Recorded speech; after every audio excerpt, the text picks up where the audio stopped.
Hi, welcome back to my channel. Candace here, and today I am sharing my first layout with you for the Cut Shop.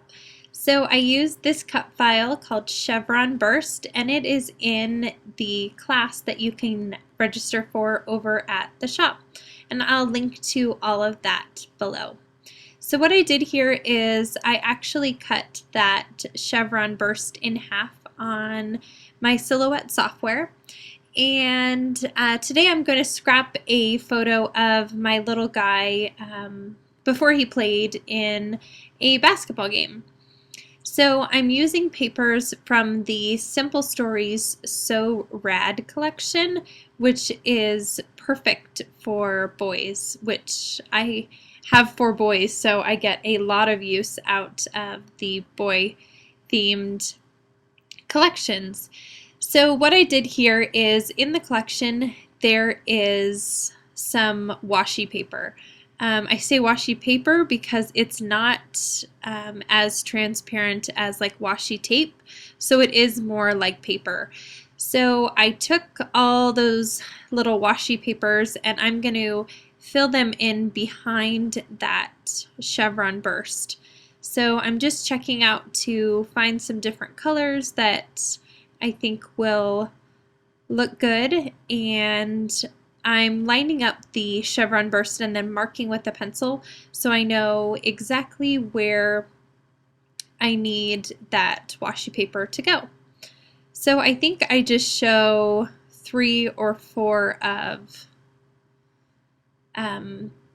me filling in these washi with the washi paper, because I thought it might get a little boring to watch me just fill in with washi paper. So after I finished filling in all the pieces with washi paper, then I just finished the putting together the rest of the layout. But here I'm just again finishing with the washi paper. I kept going over, pulling the overlay over the paper again, and eventually I just decided to adhere it down, and that made it a little bit easier. So after I finished all the washi paper, I ran that through my washing machine, or my washing machine, through my sewing machine, and stitched just along some of those Chevron bursts. So here I'm using some watercolor and the packaging technique with just some orange watercolor that I have, and placing that right behind the photo. I add just a little bit more of the orange, and then just a touch of green to bring out some of the green that is in the washi paper and in the paper that I'm going to layer behind the photo. I like using the packaging technique because I'm really not that great at mixed media, and I feel like with the packaging technique anybody can do it and it just looks great. So I love the packaging technique. Much easier than using just a paintbrush. So I ran that again through my sewing machine, and I just did a big circle, and I think I went around 3 times just to add some extra interest and dimension behind that photo. So now I'm just looking for papers in the collection to layer behind my photo. And I think I layered three different pieces of pattern paper behind that photo.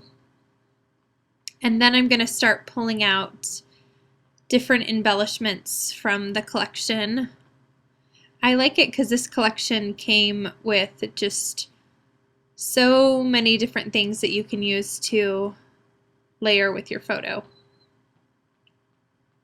So sometimes when I'm recording, because of the light, I can't see very well how the colors look. So every once in a while, you'll see me pick up the layout and pull it to the side just to see in a different light how it looks. So after I found the few papers that I want to layer behind that photo, I just stapled it down with my Tim Holtz tiny attacher. I didn't want the layers to be perfectly lined up. I wanted them to be a little wonky, so that's why I used the tiny attacher, because you can, if you staple once in the middle, you can still kind of move around those layers a little bit, which is what I wanted to do. So I grabbed a few frames to layer behind that photo and a 3x4 journaling card that looks like a little composition book. I love that paper, it's so cute. So I know that I'm liking these layers here, so I'm just going to adhere those layers down with my dot runner. And I think that little cork piece, the cork frame, I end up pulling out because it just looks like it's upside down, which it is, but sometimes you can't tell that it's upside down, but in that one I just felt like I could tell.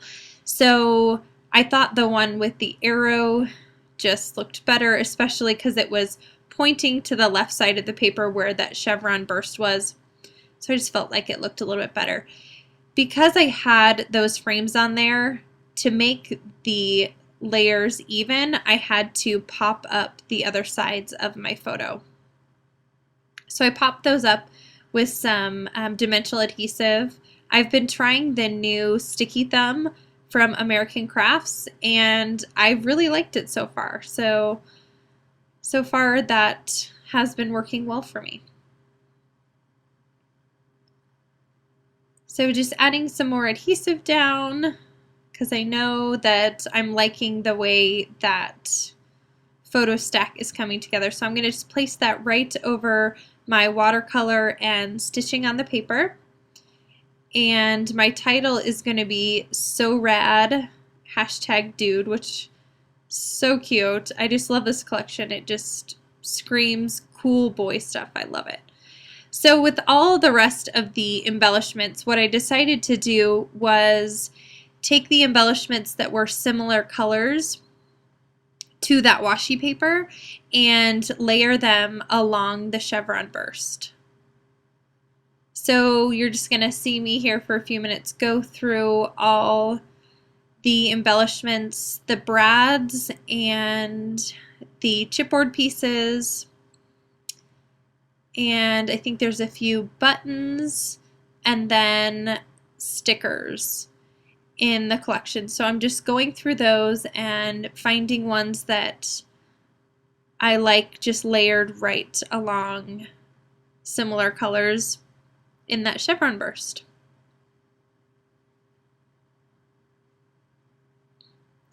So like I said, this cut file is from the Cut Shop, and I'll link to that down below in the description box. And in this, over at the shop, there is a class that you can register for, and in that class it comes with this cut file.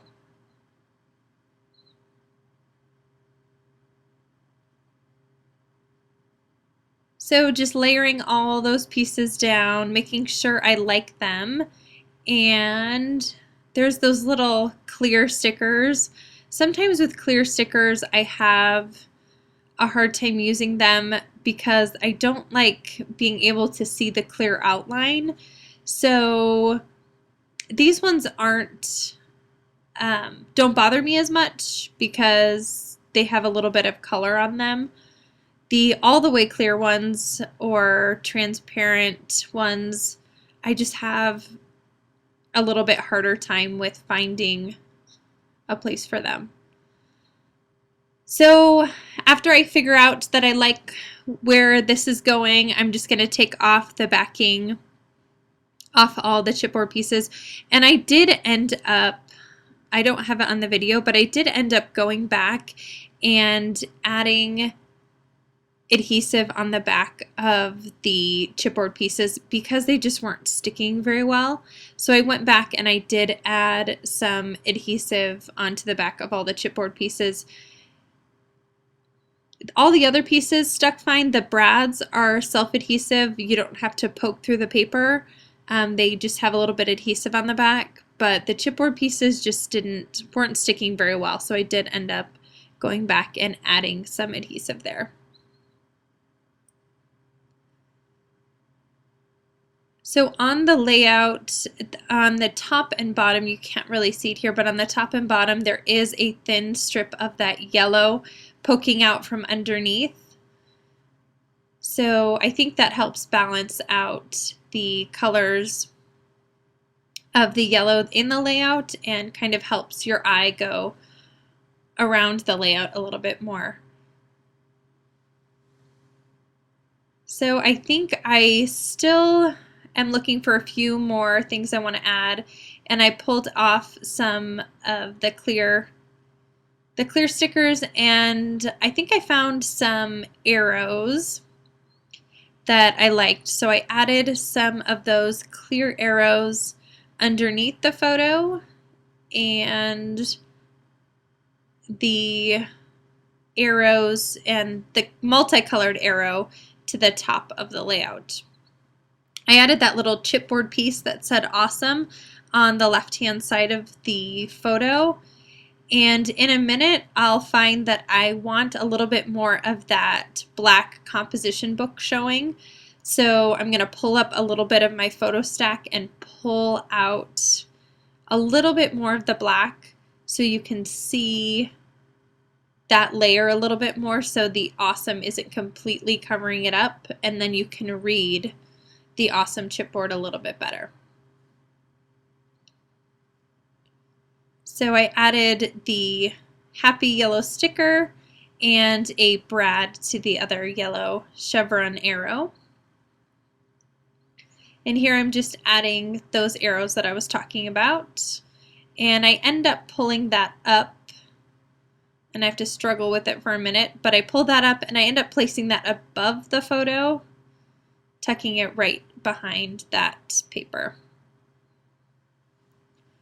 And I think here is where I decide I want to pull out a little bit more of the black, and I add one more white arrow, a little paper airplane.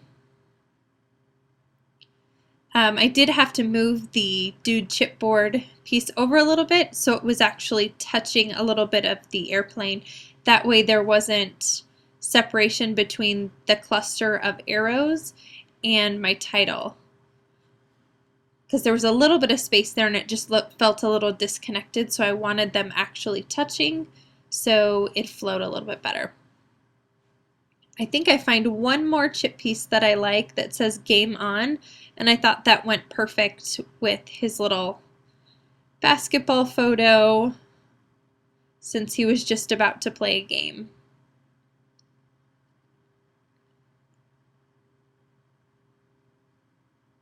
So this is where I take that little Game On piece and I slide it down below the dude, and I pull out that composition paper like I was talking about and make that photo stack a little bit larger on the left-hand side so it fits in.